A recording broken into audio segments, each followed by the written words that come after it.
തിരുവനന്തപുരം മുക്കം പാലമൂട് ജനവാസ മേഖലയിൽ പുലിയെ കണ്ടതായി നാട്ടുകാർ പറയുന്നു. ഇന്നലെ രാത്രി 8:30യോടുകൂടിയാണ് പ്രദേശവാസിയായ തങ്കമണി പുലിയെ കണ്ടത്. പ്രദേശത്ത് CCTV-കൾ സ്ഥാപിച്ച് നിരീക്ഷണം ശക്തമാക്കുമെന്ന് വനംവകുപ്പ് അറിയിച്ചു. ഞാൻ പുറത്തിറങ്ങുമ്പോഴാണ് പുലിയെ കാണുന്നത്. ഇവിടെ നിന്ന് ഇങ്ങനെ നടന്നു ഇവിടെ വന്ന് മയിലിൽ കയറി ഇത്ര പൊക്കം വരും. നല്ല സൈസുള്ള നല്ല ആരോഗ്യമുള്ള വലിയ പുലിയാണ്. മയിലോട്ട് കയറി. പ്രദേശത്ത് കാടുണ്ടോ? പ്രദേശത്ത് മൊത്തം കാടിയാണ്. അത് ആൾക്കാരുടെ ഒഴിഞ്ഞു കിടക്കുന്ന ഒഴിഞ്ഞു നടക്കുന്ന സ്ഥലമാണ്. പാറക്കൂട്ടങ്ങളും കാര്യങ്ങളൊക്കെ ഉള്ള ഏരിയ. ഗോകുൽനാഥാണ് വിവരങ്ങൾ നൽകുക. ഗോകുൽ, ആളുകൾ പുലിയെ കണ്ടു എന്നുള്ള കാര്യമാണ് പറയുന്നത്. ഇതൊരു വനമേഖലയോട് ചേർന്നിട്ടുള്ള പ്രദേശമാണോ? ഇനിയിപ്പോൾ എങ്ങനെയാണ് വനംവകുപ്പിന്റെ നീക്കം?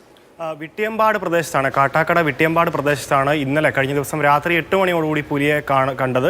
ഇതിനു മുൻപും പലപ്പോഴായി സമാനമായ ആളുകൾ കണ്ടിട്ടുണ്ടെന്നുള്ള അവകാശവാദങ്ങൾ ഉന്നയിക്കുകയും തുടർന്ന് വനംവകുപ്പ് പരിശോധന നടത്തുകയും പരിശോധന സജ്ജമാക്കുകയും ചെയ്തിരുന്നു. എന്തായാലും ഇന്ന് കഴിഞ്ഞ ദിവസം വീണ്ടും കണ്ടിരിക്കുകയാണ്. ഈ കഴിഞ്ഞ ദിവസങ്ങളിലൊക്കെയായി പലപ്പോഴായി ഈ പുലിയെ കണ്ടതായി പറയുന്നുണ്ട്. ഇത് അതേ പുലി തന്നെയാണെന്നുള്ള അടക്കമുള്ള കാര്യങ്ങളിൽ അന്വേഷണം നടത്തി വരികയാണ്. എന്തായാലും വനംവകുപ്പ് CCTV പ്രദേശങ്ങളെല്ലാം സ്ഥാപിച്ച് പൂർണ്ണതോതിൽ ഒരു അന്വേഷണം സജ്ജീകരിക്കാൻ തീരുമാനമായിരിക്കുന്നത്. എന്തായാലും നിരവധി ആളുകൾ ഇത്തരത്തിൽ പലപ്പോഴായി പുലിയെ കണ്ടതായി പറയുന്നുണ്ട്. കഴിഞ്ഞ ആഴ്ചയും ഇതേ പ്രദേശത്ത് ഈ പല പ്രദേശങ്ങളും ഈ റബ്ബർ തോട്ടങ്ങളൊക്കെ ഉള്ള മേഖലയാണ്. അതിനപ്പുറത്തേക്ക് വനമേഖലയും കൂടെയാണ്. അപ്പോൾ ഈ വനത്തിൽ നിന്ന് ഇറങ്ങുന്ന പുലി ഇത്തരത്തിൽ വെള്ളം തേടിയെത്തുന്നതാകാം, അല്ലെങ്കിൽ ഭക്ഷണം തേടിയെത്തുന്ന അവശനിലയിൽ ആയ പുലിയാണ് തുടങ്ങിയ കാര്യങ്ങളൊക്കെ വനംവകുപ്പ് അന്വേഷിക്കുന്നുണ്ട്. എന്തായാലും ഈ പൂർണ്ണ തോതിലുള്ള അന്വേഷണത്തിന്റെ ഭാഗമായി CCTV-കൾ അതേപോലെ തന്നെ ഈ വനംവകുപ്പിന്റെ ക്യാമറകൾ സ്ഥാപിച്ചുകൊണ്ടുള്ള ഒരു അന്വേഷണം നടത്താൻ ഈ ആളുകളുടെ ഈ അവകാശവാദം വന്ന് ശരിയാണോ എന്നുള്ളത് അന്വേഷിച്ച് വരുന്നതേ ഉള്ളൂ. എന്തായാലും പ്രദേശത്ത് കാൽപ്പാടുകളോ മറ്റോ കണ്ടെത്താൻ ഇപ്പോഴും വനംവകുപ്പിനായിട്ടില്ല. പൂർണ്ണതോതിൽ അന്വേഷണം നടത്തുന്നതിന്റെ ഭാഗമായി തന്നെ ഈ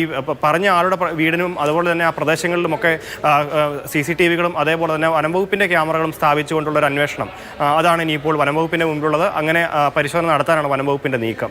അക്ഷയ, ശരി, പുലിയെ കണ്ടതായി